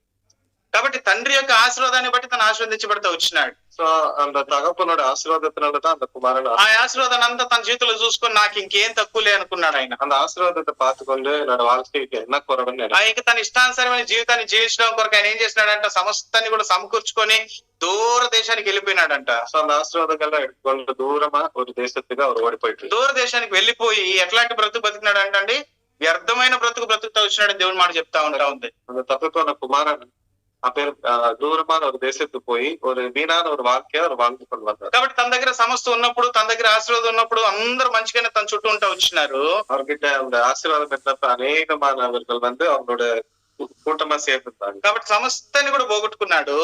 ஆனா இப்ப எல்லாமே அவன் வந்து வீணாக்கி விட்டான். ఒక మరి పనికిరాని వాడిగా నిలబడిపోతూ వచ్చినాడు. ఉదవాద ఒక మనిషిని నిర్ణయిస్తాను. ఆ సమయంలో తనకు దొరికిన ఉద్యోగం ఏంటిదంట, పందుల్ని మేపే పని ఇచ్చినారు. సో அந்த సమయத்துல அவருக்கு வந்து பன்னிகளை மேய்க்கிற ஒரு வேலை வந்து అయ్యా నువ్వు మంచి బతికినాడు కదా, நீ வந்து ஒரு நல்ல வாழ்க்கை வாழ்ந்த, మీ నాన్న ఒక పెద్ద జమీందారు కదా, அவங்க அப்பா வந்து ரொம்ப பெரிய ஒரு பணக்காரர், నీ దగ్గర ఇంతకు ముందు బాగా ఆస్తి ఉండేది కదా, உங்ககிட்ட வந்து இதுக்கு முன்னாடி ரொம்ப ఐశ్వర్యం வந்துச்சு, దాన్ని నువ్వేం చేస్తావు, ఈ పందుల దగ్గర ఏం పని చేస్తావులేరా, నీకు మేనేజర్ పోస్ట్ ఇస్తాను అనలేదు వాళ్ళు. யாருமே சொல்லல நீ இந்த மாதிரி வேலை என்ன பார்க்க முடியும், உனக்கு வந்து ஒரு நல்ல மேனேஜர் போஸ்ட் நான் கொடுப்பேன்னு சொல்லல. పందుల్ని మేపే పని ఇచ్చినారు. పన్నియే మేய்க்கிற ஒரு வேலையை அவருக்கு கொடுத்து తండ్రితో ఉండే సహవాసాన్ని పోగొట్టుకున్నాడు. తప్పిపోయిన కుమారుడు తగప్పనోడ இருந்த அந்த ஒரு ஃபெலோஷிப் తండ్రి బంధத்தை விட்டு விட்டான். తండ్రి ప్రేమను పోగొట్టుకున్నాడు. తగప్పనోட அந்த அன்பை போகொட்டு తండ్రి ఇంట్లో ఆశీర్వాదాన్ని పోగొట్టుకున్నాడు. அந்த ஒரு ஆசீர்வாதத்தை அவன் வந்து விட்டு விட்டான். కాబట్టి తండ్రి ఇంట్లో ఉన్న సమాధానాన్ని పోగొట్టుకున్నాడు. அந்த தகப்பன் வீட்டுல இருந்த அந்த సమాధానத்தை விட்டு விட்டான். చివరికి తన ఫ్రెండ్స్ ఎవరండి, పందులతో స్నేహం చేయడం ప్రారంభించినాడు. లాస్ట్ நம்ம பார்த்த அவங்களோட ఫ్రెండ్స్ வந்து பன்னிகள் தான். కాబట్టి అటువంటి దౌర్భాగ్యమైన స్థితికి వచ్చేసినాడు. அப்பேற்பட்ட ஒரு సిచ్యువేషన్ல తప్పి పోన కుమారన్ வந்து விட்டான். కాబట్టి మనం దేవుని మాట మనకు సెలవిస్తుంది, మన జీవితాన్ని మనం మార్చుకోవాలి. அந்த வேதாகம் இப்படி இப்படி சொல்லுகிறது நம்முடைய வாழ்க்கையை நம்ம మార్చుకోలేము. నీలో ప్రతి ఒక్క వ్యర్థమైన దాన్ని పెట్టుకొని సమాధానం సమాధానం అంటే అది మనకి ఏమాత్రం కూడా ఆశీర్వాదం కాదు. நம்முடைய வாழ்க்கையில அநேகமான ஒரு கெட்ட விஷயங்களை வச்சுட்டு மேலாப்புல நம்ம சமாதானம் சொன்னா அது நல்லது இல்லை. ఒక గాయాన్ని మనం సరిగా శుభ్రం చేయకపోయినట్లయితే అది ఏమవుతుందండి, సర్టికే ఎదుగుంటా ఉంది. ஒருவேளை நமக்கு ஒரு காயம் ஏற்பட்டுக்கொண்டா அது வந்து நமக்கு சரியா கிளீன் செய்யலன்னா அது வந்து செப்டிக் ஆகும். ఒక చెట్టు ఉంది అనుకోండి, పైన కొట్టేశారు, వేర్లు మాత్రం అట్లా పెట్టేసినట్టు మళ్ళీ ఏం చేస్తుందంటే అది మళ్ళీ చిగురిచ్చి మళ్ళీ మొలిచేదుకుంటా ఉంది. ஒரு மரத்தை வந்து சரியா வெட்டாம அதை அப்படியே விட்டு விட்டா அதோட வேர்கள் பாய்ந்ததுனால அது திரும்பி மேலாப்புல திரும்பி வரும். కాబట్టి ఆ యొక్క వ్యర్థమైనది మనం సంపూర్ణంగా మన జీవితంలో నుంచి తీసివేసుకోకుండా ఎవరో సమర్థిస్తున్నారులే, మందిరానికి వచ్చే వాళ్ళు కూడా అట్లే చేస్తున్నారు కదా, మనం చేస్తే ఏం తప్పు అనుకోకూడదు. சோ நம்ம வாழ்க்கையில அப்பேற்பட்ட ஒரு கெட்ட விஷயங்களை நம்மளும் காலத்துல விட்டு விட்டா நம்மளோட வாழ்க்கையும் அப்படிதான் பாதிக்கப்படும். నిన్ను సమర్థించే వాళ్ళు నష్టపోతారు, யாரெல்லாம் உனக்கு சப்போர்ட் பண்றாங்களோ அவங்களும் நசித்து போவாங்க. నీవు నష్టపోయేవాడిగా నష్టపోయేదానిగా ఉంటావు. நீயும் அப்படி உன்னோட வாழ்க்கையும் வீணாய் போய்விடும். కాబట్టి దేవుని మాట ఏం చెప్తుందంటే, அதோட வேதாம் என்ன சொல்லுகிறது, నీ జీవితాన్ని బాగు చేసుకొని உன்னுடைய வாழ்க்கை நீ செய்து నిన్ను నీవు పరీక్షించుకొని உன்னை நீ பரிசுத்து ప్రభు చెప్పిన మాటలు విని அவருடைய வார்த்தை நீர் கேட்டு ఆయన మాటల ప్రకారం నువ్వు నడుచుకుంటే அவருடைய கட்டளை அனுசரித்து நீ வாழ்ந்தா నిశ్చయంగా ఆయన ఆశీర్వాదం నీ మీద ఉంటుందని ప్రభు చెప్తావు. அவர் சொல்கிறார் நிச்சயமாய் உண்மையாய் என்னோட ஆசீர்வாதம் உங்களோட இருக்கும். దేవుని ఆశీర్వాదం పొందుకొని జీవించడం ఎంతో గొప్ప భాగ్యం. அவருடைய ஆசீர்வாதத்தை பெற்றுக்கொண்டு வாழ்வது எவ்வளவு ஒரு உண்மையான வாழ்க்கை. చూడండి, హెస్కేల్ రాసిన గ్రంథం 13వ అధ్యాయం 10వ వచనము, Ezekiel chapter 14 13:10, chapter 13 verse 14 verse 10. సమాధానం లేకపోయినను వాళ్ళు సమాధానం చెప్పిన నా జనులు మోసం నా జనులు మట్టి గోడ పక్కన వారు వచ్చి నా మీద బొచ్చుపోతుంది. కాబట్టి సమాధానము, because they have seduced my people saying peace, there was no peace. కాబట్టి మోసం చేస్తా ఉన్నా, సమాధానం అని చెప్పి మోసం చేస్తా ఉన్నా. நிறைய பேர் என்ன செய்றாங்கன்னா சமாதானம் சொல்லி மோசம் செய்யலாம். ఈ లోకం చేసేది అదే. இந்த உலகம் செய்வது அப்பேற்பட்ட மோசம் தான். లోకం చేసేదన్నీ కూడా నువ్వు మంచివాడివి, உலகம் சொல்றதெல்லாம் நீ ரொம்ப நல்ல மனுஷன், నువ్వు ఎట్లా జీవించినా పర్వాలేదు, நீ எப்படிப்பட்ட வாழ்க்கை வாழ்ந்தாலும் பரவாயில்ல, నువ్వు ఎట్లయినా ఉండు నీ ఇష్టం వచ్చినట్లుగా, அவருடைய ఇష్టத்துக்கு நீ வாழலாம் అని మరి లోకం మనల్ని ఏం చేస్తుందంటే పైన సమాధానం చెప్తుంది. இந்த உலகம் அப்படி மேலாப்புல சமாதானம் சொல்லும், చివరికి మన పతనాన్ని తీసుకొచ్చేట్టుకుంటాం. అట్ లాస్ట్ நம்முடைய வாழ்க்கை வந்து வீணாய் போயிடுச்சு. కాబట్టి 3 విషయాలు మనం చూసుకున్నట్లయితే மூன்று விஷயங்களை நம்ம பார்த்தோம். ఈ లోకపరమైన సమాధానము పరిస్థితులు బట్టి మారిపోయేదిగా ఉంటా இந்த ఉంది. உலகம் கொடுக்குற அந்த சமாதானம் సిచ్యువేషన్ వచ్చి అది చేంజ్ ఆగిపోయింది. కాబట్టి ఈ యొక్క లోకపరమైన సమాధానము బలహీనమైన పునాది మీద కట్టింది వల్లే అది ఎప్పుడో ఒక రోజు పడిపోయేదిగా ఉంటా ఉంది. அது ஒரு பலவீனமான ஒரு மைண்ட் ஸ்டோனை வச்ச ஒரு கட்டடம் மாதிரி இருக்குது. அது ஒன்றாம் தினம் அது வந்து விழுந்து விடும். కాబట్టి ఈ లోకంతో మనం కాంప్రమైజ్ అయ్యి రాజీ పడి చేసుకునే సమాధానం అంతా కూడా వ్యర్థమైనదని దేవుడు మాట సెలవిస్తా ఉంది. ஆண்டவருடைய வேதாம் சொல்கிறது இந்த உலகத்தோட அப்பேற்பட்ட சமாதானத்தின் வாழ்க்கை நம்ம வாழ்ந்தா நம்மளோட வாழ்க்கையும் அப்படி வீணாய் போய்விடும். కాబట్టి మూడోదిగా లోకం ఇచ్చే సమాధానం ఎటువంటిది అంటే, సమాధానం లేని చోట నీకు సమాధానం చెప్పి నీ గాయాన్ని పైన తుడిచినట్టే ఉంటది కానీ అది లోపల రోతగా మారిపోయేదిగా ఉంటాం. மூன்றாவது நம்ம பார்த்தா மேலாப்புல அது சமாதானம் சொல்லி நம்மளை வந்து வீணான ஒரு வாழ்க்கையிலுக்கு அது வழி நடக்கும். యోహాను రాసిన సువార్త 14వ అధ్యాయంలో ప్రభు చెప్తున్న మాట, నా సమాధానం నేను మీకు ఇస్తానంటావు, నా శాంతిని మీకు ఇస్తానంట. యోహాను సువిశేషం 14వ అధికారం 27వ వచనం. ఇది ఎటువంటిది అంటే, ఇది ఎప్పేర్పట్ట సమాధానం ఏంటి చూడండి, యెషయా గ్రంథము 54వ అధ్యాయము 10వ వచనం, ఐజయా చాప్టర్ 54 verse 10. పర్వతములు తొలగిపోయినను మెట్టలు తత్తరిల్లినను నా కృప నిన్ను విడిచిపోదు, సమాధానం విషయమైన నా నిబంధన తొలగిపోదు అని నీయందు జాలిపడు యెహోవా. కాబట్టి మెట్టలు తత్తరిల్లినను, పర్వతములు తొలగిపోయినను, మెట్టలు తత్తరిల్లినను నా సమాధానము నా కృప నిన్ను విడిచిపోదు, నా నిబంధన తొలగి. కాబట్టి అది పరిస్థితులు బట్టి మారిపోయేటువంటి సమాధానం కాదు. ஆண்டவரோட வேதம் சொல்லுகிறது எப்பேற்பட்ட சூழ்நிலையினாலும் என்னோட வார்த்தை என்றென்றும் நிலைத்திருக்கும். కాబట్టి ఇది నిత్యమైన శాంతి ప్రభు మనకు అనుగ్రహించేవాడిగా ఉంటా ఉన్నాడు. என்னுடைய సమాధానం என்றென்றைக்கும் நிலைத்திருக்கும். ఏమున్నను లేకున్నను గొప్ప సమాధానం మన హృదయంలో మనం అనుభవించేవారిగా ఉంటా ఉన్నాం. நம்மளோட வாழ்க்கையில எது இருந்தாலும் இல்லை என்றாலும் நம்மளோட ஆண்டவருடைய సమాధానத்தை நம்ம பெற்றுக்கொள்ளும். చిన్నప్పటి నుంచి కూడా మేము ఎందరినో దేవుని పిల్లలను చూస్తూ వచ్చినాం. என்னோட சின்ன வாழ்க்கையில இருந்து சகோதரர் எத்தனையோ விதமான வாழ்க்கையா பார்த்து வந்தேன். పెద్ద గృహాలు లేకపోవచ్చును, பெரிய மேடைகள் இல்லாமல் இருக்கலாம், మరి మంచి మంచి వస్త్రాలు లేకపోవచ్చు, நல்ல ஆடைகள் இல்லாமல் இருக்கலாம், మరి సరైన ఆహారం లేకపోవచ్చు, சரியான ஒரு சாப்பாடு இல்லாமல், అవసరకులుగా మరి కూడా సరిగ్గా తీరకపోయినప్పటికీ కూడా எந்தவித அவசரங்களும் தீராமல் இருந்தாலும் ఆయనను వారిలో ఎంతో గొప్ప సమాధానము శాంతిని చూస్తా వచ్చిన. இருந்தாலும் அவரோட வாழ்க்கையில எவ்வளவு பெரிய సమాధానத்தோட இருந்தவங்களை நான் பார்த்தேன். అది ఎక్కడి నుంచి వచ్చిందండి? எங்கிருந்து அந்த சமாதானம் கிடையாது? ప్రభు అనుగ్రహించే శాంతి అటువంటిది. ஆண்டவர் கொடுக்கிற சமாதானம். మరి వారి ముఖంలో ఎంతో గొప్ప వెలుగు, ఎంతో గొప్ప సంతోషాన్ని చూసేవారిగా ఉంటున్నాం. அவரோட முகத்துல எவ்வளவு பெரியமான ప్రకాశத்தை ఒలియ நம்ம பார்க்க முடியும். చూడండి, యోహాను సువార్త 16వ అధ్యాయం 33వ వచనము. యోహాను సువిశేషం 13వ అధికారం 20 ఇదిగో మీలో ప్రతి వాడును తగ్గిపోయి నన్ను ఒంటరిగా విడిచిపెట్టి గడియ వచ్చుతున్నది. 16:33 సమాధానం కలిగినట్లు మీతో చేస్తున్నాను. నా యందు మీకు సమాధానం కలిగినట్లు ఈ మాటలు మీకు చెప్పుచున్నాను. లోకంలో మీకు శ్రమ కలుగును, అయినను ధైర్యం తెచ్చుకున్నది. నేను లోకమును జయించిన. శ్రమలు కలిగిన, ఇబ్బందులు కలిగిన, అవమానాలు కలిగిన, కష్టములు వచ్చినా కూడా దేవుని సమాధానం మన హృదయం నుండి ఎవరు కూడా తీసివేయలేరు.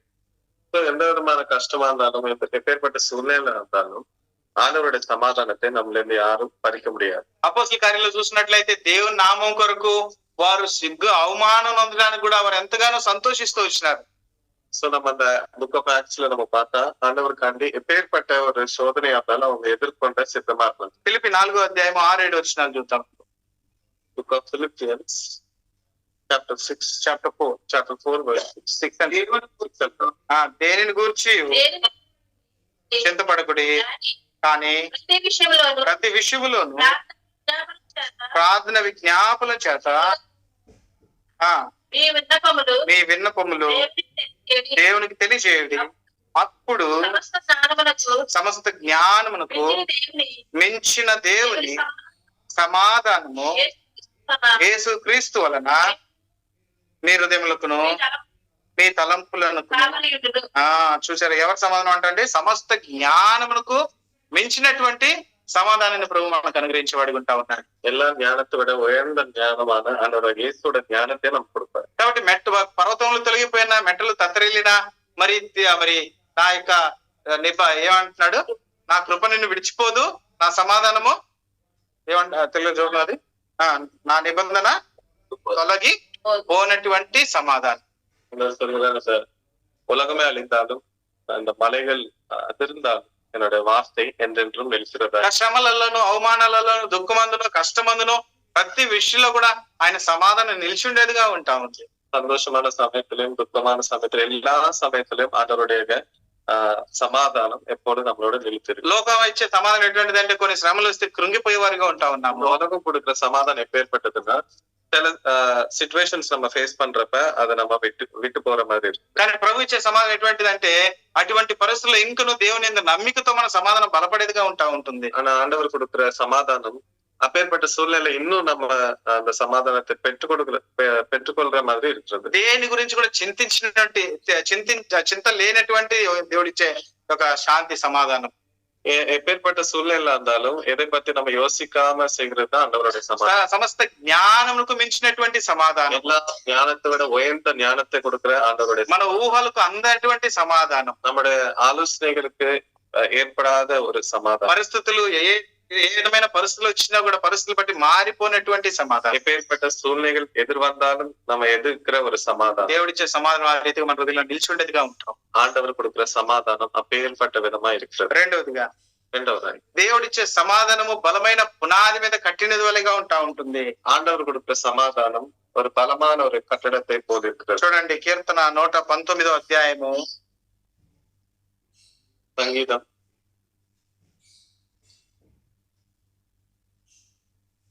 119 119வது சங்கீதம். 119வது சங்கீதம். 165వ వచనం. 165வது వచనం. ఈ ధర్మశాస్త్రం ప్రేమించి వారి నీ ధర్మశాస్త్రమును ప్రేమించే వారికి ఎంతో నెమ్మది, గొప్ప నెమ్మది. ఎవరికంట? దేవుని ధర్మశాస్త్రమును ప్రేమించే వారికి. అనగా ఇది ఎటువంటి పునాది మీద కట్టబడుతుంది అంటే దేవుని యొక్క వాక్యం అనే పునాది మీద కట్టబడిన సమాధానంగా మనం చూస్తా ఉంటాం. இந்த சமாதானம் எப்பேற்பட்டது? ஆண்டவருடைய வார்த்தையின் மேல் கட்டப்படுகிற ஒரு சமாதானம். కాబట్టి దేవుని వాక్యానుసారమైన సమాధానం இது ஆண்டவருடைய வாக்கின் வைத்த ஒரு சமாதானம். ఇది దేవుడు ప్రభువైన యేసుక్రీస్తు మనకు అనుగ్రహించే సమాధానంగా ఉంటా ఉంది. ஆண்டவராக இயேசு கொடுக்கிற ஒரு சமாதானம். చూడండి యెషయా గ్రంథం 20:3 యెషయా 26:3. Book of Isaiah chapter 26 verse 6. ఎవని మనస్సు నీ మీద ఆనుకున్నో వానిని శాంతి గల వానిగా పూర్ణ శాంతి గలవానిగా కాపాడు. ఎటువంటి శాంతి అంట? పూర్ణమైన శాంతి గలవాడిగా నువ్వేం చేస్తావంట? ప్రతి పరిస్థితుల్లో కూడా ప్రభు మనల్ని కాపాడేటువంటిగా వాడుగా ఉంటా ఉన్నాడు. எப்பேற்பட்ட சூழ்நிலையில இருந்தாலும் ஆண்டவருடைய சமாதானம் நம்ம மேல் இருக்கும். కాబట్టి అటువంటి బలమైన మరి పునాది మీద కట్టబడినటువంటి శాంతి సమాధానం ప్రభు మనకు అనుగ్రహించి వాడుకుంటున్నాడు. அப்பேற்பட்ட ஒரு பலமான ஒரு கட்டடத்திலே நம்முடைய சமாதானத்தை ஆண்டவர் செய்கிறார். చివరిగా கடைசியில் ఎఫెసీయులకు రాసిన పత్రిక 2వ అధ్యాయము, எபேசியர் 2వ అధ్యాయము 2வது அதிகாரம் 13వ వచనం. 13வது వచనం. అయినను మునుపు దూరస్థులమైన మీరు ఇప్పుడు క్రీస్తు యేసునందు సమీపస్తులై ఆయన మన సమాధానమై ఉండి నీకును మాకును ఉండిన విధిరూపకమైన ఆజ్ఞలు గల ధర్మశాస్త్రమును మన శరీరమందు కొట్టివేయడం చేత మధ్యగోడను పడగొట్టి మన ఉపయోగాన్ని ఏకము చేశాను. చూసారండి, ఇంతకు ముందు మనం ఎట్లయినా ఉండ దూరస్థులం అయిపోయినా అంటే పాపం చేత అపరాధాల చేత మనం దేవునికి దూరస్థులం అయిపోయినాము. కానీ ప్రభు ఏం చేస్తూ వచ్చినాడు? ఇందాక ఆరాధన వర్తమానంలో కూడా మనము చూస్తూ వచ్చినాం. మన పాపాల కొరకు ఆయన కొట్టబడుతూ వచ్చినాడు.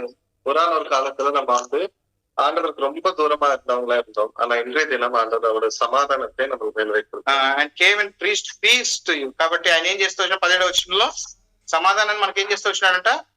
తెలుగులో బోధిస్తూ వచ్చినాడ.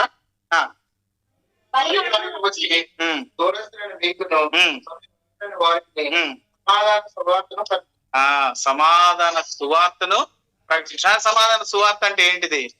சமாதானத்திற்கு விசேஷம் என்றால் என்ன? అనగా మన పాపపు స్థితిని మనకు చూపించేదిగా ఉంటాం. நம்முடைய பாவமான அந்த சூழ்நிலையை காண்பிக்கக்கூடும்.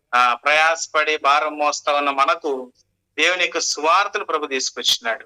அப்படி நம்ம அநேகமான சூழ்நிலையில அநேகமான பாரத்தோட இந்த நம்ம கிட்ட ஆண்டவராக இயேசு సమాధానத்தின் సువిశేషத்தை கொண்டு வந்தார். లోకంలో పాపంలో శాపంలో సమాధానం కోల్పోయి నెమ్మది కోల్పోయి సంతోషాన్ని కోల్పోయి మనం జీవిస్తా ఉన్నప్పుడు నిరీక్షణ లేని వారి వల్లే మనం ఉన్నప్పుడు ఆయన సమాధానకరమైన సువార్తను మన ఎద్దకు తీసుకొచ్చి మన స్థితిని మనకు చూపించిన వాడిగా ఉంటా ఉన్నాడు. இந்த உலகத்துல நம்ம அநேகமான பாரங்களாலும் சாபத்தினாலும் பாவத்தினால கொண்டு வந்த அநேகமான பாரத்தை நம்ம வாழ்கிறப்ப ஆண்டவராக இயேசு సమాధానத்தின் సువిశేషத்தை கொண்டு வந்தார். సమాధానం లేని చోట సమాధానం చెప్పకుండా మన స్థితిని మనకు చూపించి మనం బాగుపడే మార్గాన్ని చూపించే సమాధాన సువార్తను ప్రభు మన చెంతకు తీసుకొచ్చినాడు. சமாதானம் இல்லை நம்மளை பார்த்து சமாதானம் என்று சொல்லாமல் ஆண்டவர் வந்து நம்மளோட வாழ்க்கையை காணிச்சு கொடுத்த அவரோட வெளிச்சத்தினால அதை சரி செய்து நமக்கு உண்மையான ஒரு సమాధానத்தை ఆండవర్ கொடுத்தாరు. ఈ లోకం ఏం చేస్తుందంటే అక్కడికి పోండి సమాధానం దొరుకుతుంది, ఇక్కడికి పోండి సమాధానం దొరుకుతుంది.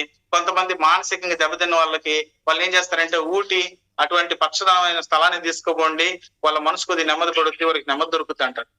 இந்த உலகம் என்ன சொல்லணும்னா உங்களுக்கு சமாதானம் வேணும்ன்றா அந்த இடத்துக்கு போங்க இந்த இடத்துக்கு போங்கன்னு சொல்லுவாங்க. சில மென்டலி ஸ்ட்ரெஸ் ஆனவங்களை வந்து ஒரு ஊட்டி கொடைக்கானல் மாதிரி ஒரு நல்ல ஏரியால அவங்க வந்து గ్రీనరీயான ஒரு ఏరియాకి అనుప சொல்லுவாங்க. కొంతమంది సినిమాలు చూసే ద్వారా సమాధానం అనుకుంటారు. சில பேர் வந்து సినిమా பார்ப்பது ஒரு సమాధానం. కొంతమంది ఎక్కడికో లాంగ్ డ్రైవ్కి వెళ్ళిపోతా ఉంటారు. சில பேர் வந்து లాంగ్ డ్రైవ్స్ போயிட்டு இருப்பாங்க. కొంతమంది తాగుడులకు అలవాటు పడిపోయి ఉంటారు. சில பேர் வந்து தண்ணி அடிப்பாங்க. కొంతమంది పాపపు జీవితానికి వ్యర్థమైన జీవితానికి వాళ్ళు అలవాటు బానిసలు అయిపోయి ఉంటారు.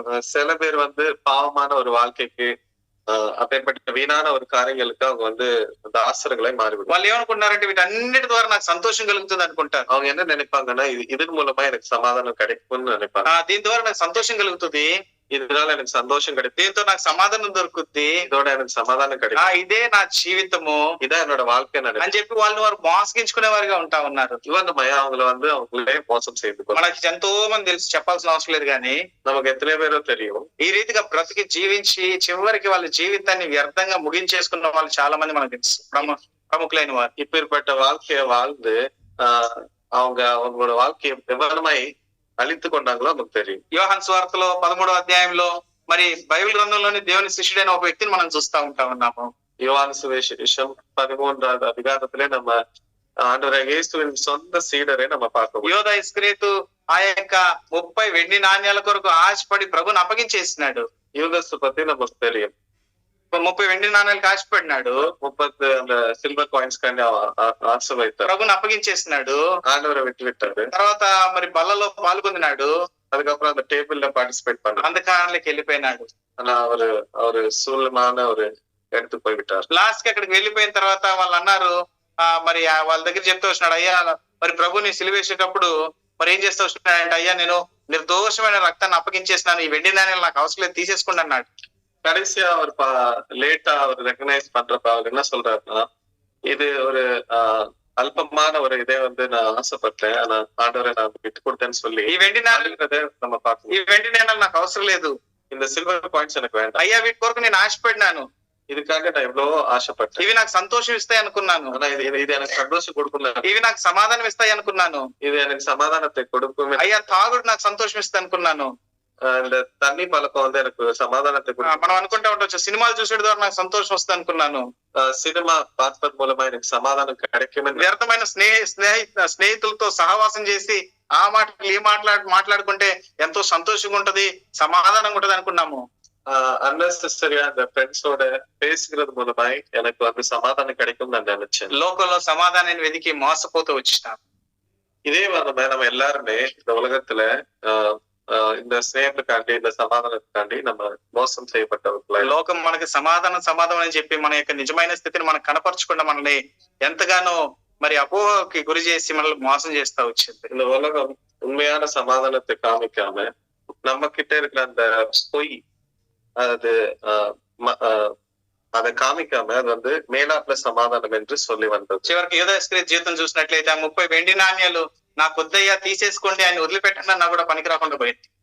லாஸ்ட் அந்த ஜூடஸோட வாழ்க்கையை நம்ம பாக்குறப்ப அவர் எவ்வளவு கெஞ்சினாலும் அவர் எவ்வளவு பேசினாலும் ஆண்டவர் அவங்க வந்து விடுதலை செய்யும். చివరికి ఆయన జీవితం చూసినట్లయితే దౌర్భాగ్యంగా మారిపోతా ఉంటుంది. கடைசியில அவரோட வாழ்க்கையை பாத்தீங்கன்னா வீணாய் போய்விட்டது. ఆ వ్యర్థమైన వెండి నాణ్యాలు తీసుకొచ్చి దేవాలయంలో పడేసి వెళ్ళి ఉరిపెట్టుకుని చనిపోయినాడు. வீணான சில்வர் காயின்ஸ் அங்கேயே அவர் விட்டு அவர் வந்து சூசைட் பண்ணி, దేనికైతే ఆశపడినాడో, எதுக்காக அவர் ஆசைப்பட்டாரோ, దేన్నైతే మరి ఆశపడి ఇవే నాకు సమస్తం అనుకుని ప్రభుని అప్పగించేసినాడో, இதே எனக்கு எல்லாமே நினைச்சிட்டு எதை வைத்து ஆண்டவரை அவர் ஒப்பு கொடுத்தாரோ, చివరికి తన జీవితంలో అది ఉరిగా మారిపోతూ వచ్చి கடைசியா அவரோட வாழ்க்கையில அதுதான் அந்த உரியாய் மாறிவிட்டது. కాబట్టి ప్రభు ఏం చేస్తున్నాడంటే మన యొక్క స్థితిని మనకు చూపించేవాడిగా ఉంటా ఉన్నాడు. ஆண்டவர் என்ன செய்கிறார்னா நம்மளோட வாழ்க்கையை அவரோட வெளிச்சத்துல அவர் காமிக்கிறார். అయ్యా నా శాంతిని మీకు అనుగ్రహిస్తాను, என்னோட సమాధానத்தை நமக்கு கொடுப்பேன், నీ జీవితాన్ని మార్చుకో, உங்களுடைய வாழ்க்கையை நீ மாற்றி, నీ పాపపు స్థితిని వదిలిపెట్టేసేయి, உங்களுடைய பாவத்தின் வாழ்க்கையை நீ ఈ மாற்றி, లోకం నీకు నిజమైన శాంతిని సమాధానం ఇవ్వదు, இந்த உலகம் உனக்கு வந்து உண்மையான సమాధానం, లోకం ఇచ్చేటువంటి శాంతి నేను మీకు ఇవ్వను గాని నా సమాధానాన్ని నా శాంతి నేను మీకు అనుగ్రహిస్తానని ప్రభు చెప్తా ఉన్నాడు. ஆண்டவர் என்ன சொல்கிறார், அந்த உலகம் கொடுக்குற மாதிரி சமாதானத்தை நான் கொடுப்பதில்லை, உண்மையான என்னுடைய சமாதானத்தை நான் கொடுக்கிறேன். కాబట్టి మన స్థితిని మనకు బయలుపరిచినటువంటి దేవుని గొప్ప శాంతి సమాధానం. நம்மளோட வாழ்க்கையை எவ்வளவு அற்புதமாய் ஆண்டவர் காமித்திருக்கிறார். యెషయా 53వ అధ్యాయము ஐசையா சாப்டர் 53 5వ వచనము. 5வது వచనం. యెషయా 53వ అధ్యాయం 5వ వచనము. 53వ అధికారం 5వ వచనం. మన అతిక్రమములను బట్టి అతడు గాయపరచబడితే వచ్చినాడు, మన దోషములు బట్టి నలుగొట్టబడిను, మన సమాధానార్థమైన శిక్ష అతని మీద పడి. అంటే మన వ్యర్థమైన జీవితానికి, మనం చేసిన పాపానికి ఆయన ఏం చేసినాడంటే మన సమాధానార్థమైన శిక్షను ఆయన మీద వేసుకొని ఆయన భరిస్తూ వచ్చినాడు. நம்ம மேல விழ வேண்டிய அந்த சிக்ஷையை ஆண்டவர் அவர் மேல எடுத்துக்கொண்டார். அதிர்மூலமாய் நமக்கு சமாதானம் கிடைக்கும். యోధాస్ చేతుల్లో చూసినట్లయితే ఆయన పశ్చాత్తాపడి ఆయన వెళ్ళినప్పటికీ వాళ్ళు ఏం చేస్తున్నారంటే మాకు దీనికి ఏ సంబంధం లేదు, ఇది నీవే చూచుకో అని చెప్పి వారు వదిలిపెట్టేస్తున్నారు. யூதாஸ் லாஸ்ட் அந்த கடைசி காலத்துல அவர் போய் ஒப்புக்கொண்டாலும் அவங்க வந்து அதை அங்கீகரிக்கவில்லை. లోకం ఎటువంటి పనే చేస్తుంది, இந்த உலகம் பேர்பட்டதுதான் செய்யும். మనల్ని పతనాన్ని తీసుకొచ్చి நம்மள வந்து அந்த வீணான ஒரு வாழ்க்கை, మనం నశించిపోయే స్థితిలో கடைசி நம்ம அந்த வீணாய் போற அந்த சூழ்நிலையில నువ్వు చేసుకున్న పరిస్థితి అయ్యా నీకే ఉరి తెచ్చింది, నీ బతుకు నువ్వు బతుకు అని చెప్పేసి మనల్ని వదిలిపెట్టేదిగా ఉంటా ఉంది. நீ செஞ்சதுனாலதான் நீ இதை அனுபவிக்கிறேன்னு சொல்லி நம்மளை விட்டுவிடும். కానీ ప్రభు చూసినట్లయితే ஆண்டவர் సైడ్ మన సమాధానార్థమైన శిక్షను ఆయన మీద వేసుకొని మనల్ని రక్షించిన వాడిగా ఉంటా ఉన్నాడు. நம்மளோட சமாதானத்துக்காண்டி ஆண்டவர் நம்மளோட சிக்ஷையை அவர் மேல எடுத்துக்கொண்டு మన అతిక్రమల కొరకు మన పాపల కొరకు ఆయన గాయపడిన వాడిగా ఉంటా ఉన్నాడు. நம்மளோட சமாதானத்துக்காண்டி ஆண்டவர் காயம் பெற்றுக்கொண்டு ఎఫెసీయులకు రాసిన పత్రిక 2వ అధ్యాయం 14వ వచనము, ఎఫెసీయులు 2వ అధ్యాయం 14వ వచనం. ఆయన మన సమాధానమై ఉండి నీకును మాకును ఉండిన ద్వేషమును అనగా విరోధ రూపకమైంది ఆజ్ఞలు గల ధర్మశాస్త్రమును తన శరీరమందు కొట్టివేయట చేత మధ్య పడగొట్టి మన ఉభయులను ఏకము చేసేము. చూడండి, మనకి ఏదైతే అడ్డుగొడుగునిందో, ఏదైతే మన యొక్క జీవితాన్ని పాడు చేస్తుందో దాన్ని ఏం చేసినాడంట, పడగొట్టి వేసిన వాడిగా ఉంటా ఉన్నాడు ప్రభు. நமக்கும் ஆண்டவருக்கும் தடையா இருந்த அந்த எல்லா வால்ஸையும் ஆண்டவர் பிரேக் செய்தார். చివరిగా యెషయా గ్రంథము 33వ అధ్యాయం 17వ వచనం. கடைசியா యెషయా 34వ అధికారం 17వ వచనం 17వ వచనం. 32:17 సిస్టర్, 32:17. 32వ అధికారం 17వ వచనం. నీకు నీతి సమాధానము కలుగు చేయును, నీతి వలన నిత్యము నిర్మలము నిబ్బరము కలుగును. కాబట్టి ఇంగ్లీష్ లో చూసినట్లయితే రైచియస్నెస్ అనేది షెల్ బి పీస్, నీతి సమాధానాన్ని కలుగు చేస్తుంది. అది ఏం చేస్తుందంట, మరలా నీతి వలన నిమ్మలమును నిబ్బరము అనగా అష్యూరెన్స్, నిరీక్షణను కలిగజేసేదిగా ఉంటా ఉంది. அந்த நீதியின் ஒரு வழி நமக்கு சமாதானத்தை கொடுக்கிறது, నెమ్మది మనకి అనుగ్రహించేదిగా ఉంటా ఉంది. நமக்கு சமாதானத்தை கொடுக்கிறது. కాబట్టి అది మనకి సమాధానాన్ని ఇస్తుంది, அது நமக்கு சமாதானத்தை கொடுக்கிறது, నెమ్మదిని ఇస్తుంది, ஒரு పీస్ఫుల్ ஒரு లైఫ్, నిరీక్షణను మనకి అనుగ్రహించేదిగా ఉంటా ఉంది, ஒரு అష్యూరిటీగా நமக்கு கிடைக்கும். కాబట్టి ఇటువంటి నిజమైన సమాధానాన్ని మీ జీవితంలో మీరు కలిగి ఉన్నారా? இப்பேற்பட்ட உண்மையான ஒரு சமாதானத்தை நம்ம வாழ்க்கையில பெற்றுக்கொள்ளணும். ప్రభు నేడు మీతో మాట్లాడతాం. ஆண்டவர்கள் இதுதான் దయచేసి మోకరించండి, కళ్ళు మూసుకోండి.